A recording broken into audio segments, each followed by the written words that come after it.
চুপচাপ থাকি দেখে ভাবস আমরা নরম, একবার গায়ে হাত দিলে বুঝতে পারবি আমাকে রক্ত কত গরম।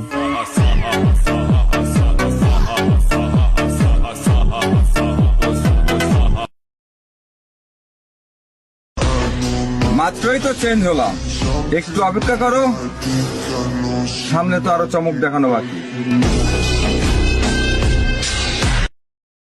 ইমপ্লিমেন্ট করছে না কেন সেটা জানতে হবে। ছোটনাগপুর টেনেন্সি অ্যাক্ট যেটা আছে ওই মানভূম এলাকাতে কেন ইমপ্লিমেন্ট করছে না আপনাদের জানতে হবে।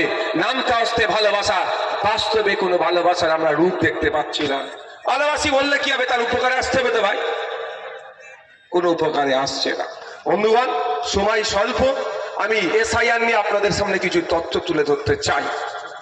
প্রথম কথা, এসআইআর নিয়ে যে হয়রানি করা হচ্ছে বর্তমানে, এই হয়রানি বন্ধের জন্য আমি কদিন আগে নির্বাচন কমিশনে গিয়েছিলাম, বলিষ্ঠ কণ্ঠে বলেছি যে আপনাদের নির্বাচন কমিশনের যিনি চেয়ারম্যান, যিনি চিফে আছেন, তিনি বলেছিলেন 2002 ভোটার লিস্টে যাদের নাম আছে তাদের কোনো আর অসুবিধা হবে না।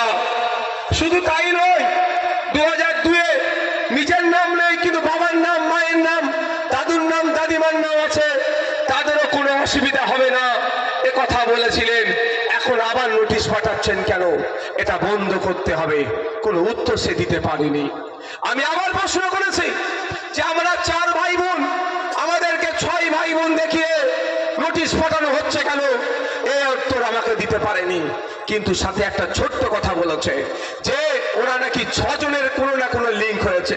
আমি বলেছি তাহলে আমাকে বলা হোক, আমি 4 ভাই বোন আর 2 জন কোথা থেকে উড়ে এসে জুড়ে বসেছে, আমাকে দেখানো হোক।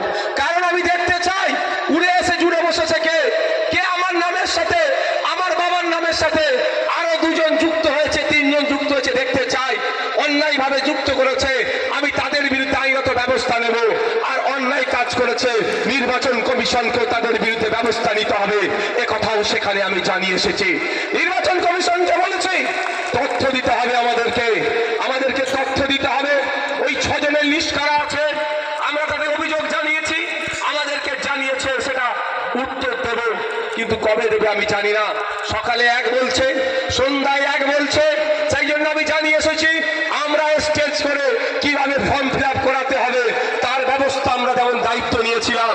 আপনারা যদি সহজ সরল নিরহ দলিত আদিবাসী মুসলমানদেরকে এই হিয়ারিং এর নামে এই রকম চূড়ান্ত অপমান করেন, হিয়ারিং এর নামে অহেতুক হয়রানি করেন, তাহলে কিন্তু আমরা স্টেজ বেঁধে আপনার অফিসের সামনে বসে থাকবো, আপনাকে আমরা পার হতে দেব না।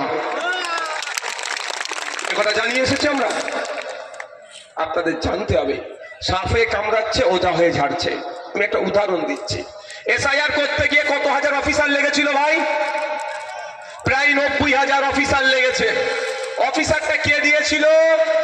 মমতা ব্যানার্জির সরকার। কত টাকা খরচ হয়েছে? প্রায় 250 কোটি টাকা।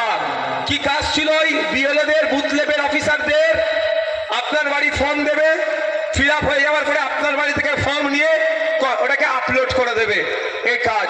এরপরে একটা কাজ বাছাই কাছাই, কার নাম মিলছে, কার ম্যাপ হচ্ছে, কে আনম্যাপ, এইগুলো কার নামের মিসম্যাচ হচ্ছে, এই একটা কাজ ছিল, এটাকে কম্পিউটারে আপলোড করতে হবে, এই কাজটা ছিল।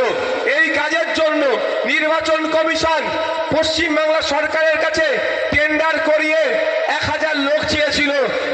তারা কম্পিউটার অপারেটর 1000 লোক চেয়েছিল। যে 1000 লোকের খরচ ছিল মাসে 1 কোটি টাকা। যদি 10,000 টাকা করে মাইনে দিয়ে 4 মাসের কন্ট্রাকচুয়াল রাখে, 1000 কম্পিউটারে যারা ডেটা আপলোড করবে, ডেটা এন্ট্রি বা ডেটা অপারেটর, তাদের 4 মাসে মাত্র 4 কোটি টাকা খরচ হতো। আমার পশ্চিমবঙ্গ সরকার 1000 লোক দিল না, আর 4 কোটি টাকাও দিল না। এই আমরা 1000 কোটি টাকাই 1000 লোক না দেওয়ার ফলে এই যে আমরা এখানে বসে আছি, দেখা যাবে প্রত্যেকের বাড়িতে এসআইআর এর নোটিশ গিয়েছে। এমন একটা বাড়ি নাই যার বাড়িতে এসআইআর এর নোটিশ আসেনি। সে মুসলমানদের বাড়িতে সব থেকে বেশি এসেছে, তারপরে গরিব হিন্দু তথা দলিতদের বাড়িতে নোটিশ এসেছে, আর আদিবাসী ভাইদের বাড়িতে, এই 3 জাত সমাজের মানুষের বাড়িতে সব থেকে বেশি নোটিশ এসেছে। এই নোটিশ আসার অন্যতম একটা কারণ কারণ হচ্ছে নামের মিসম্যাচ হিসাবে দেখাচ্ছে, নামের বানান ভুল হয়েছে এটা দেখাচ্ছে। একটা ফুল স্টপ পড়েনি, বাড়িতে নোটিশ এসে গেছে। রফিক বানান ROFIQ কেউ লেখে, কে লেখে, কোন ডকুমেন্টসে আছে কিউ আছে বা কোনোতে কে আছে, এইটুকু ভুলের জন্য নোটিশ চলে এসছে। একদম হয়রানি করা হচ্ছে। আমার তো মনে হয় যে নোটিশগুলো এসেছে তার প্রায় 60% শুধু নামের বানান ভুলের জন্য। এই নোটিশ আসতো না যদি পশ্চিমবাংলার সরকার, আমি যতটুকু কথা বলেছি নির্বাচন কমিশনের সাথে, সে যে তথ্য দিয়েছে সেই তথ্য অনুযায়ী আপনাকে কথা বলছি। তাদের বক্তব্য যে আমরা 1000 কম্পিউটার অপারেটর চেয়েছিলাম, যাদের কাজ ছিল এটাকে আপলোড করা, ফলে কম্পিউটার অপারেটর দেয়নি, এআই এর সহযোগিতা নিয়েছে। আর এআই এর সহযোগিতা নিয়ে আমাদের কপালে বাজ হয়েছে, আমাদেরকে রাস্তায় লাইন দিতে হচ্ছে। কিন্তু আমার প্রশ্ন, খেলা মেলা করে মমতা ব্যানার্জি হাজার হাজার কোটি টাকা অপাত্রে দান করছে, যেগুলো প্রয়োজন নয় সেগুলো হাজার হাজার কোটি টাকা নষ্ট করছে। তাহলে মাত্র 4 কোটি টাকা দিলে, মাত্র 1000 এক কম্পিউটারের ডেটা অপারেটর দিলে, তাহলে কিন্তু এই দুর্দিন আমাদের দেখতে হতো না। এটা আমি বলছি না, নির্বাচন কমিশনের এখানে যিনি সিইও স্যার আছেন তার মুখের কথা বলছি।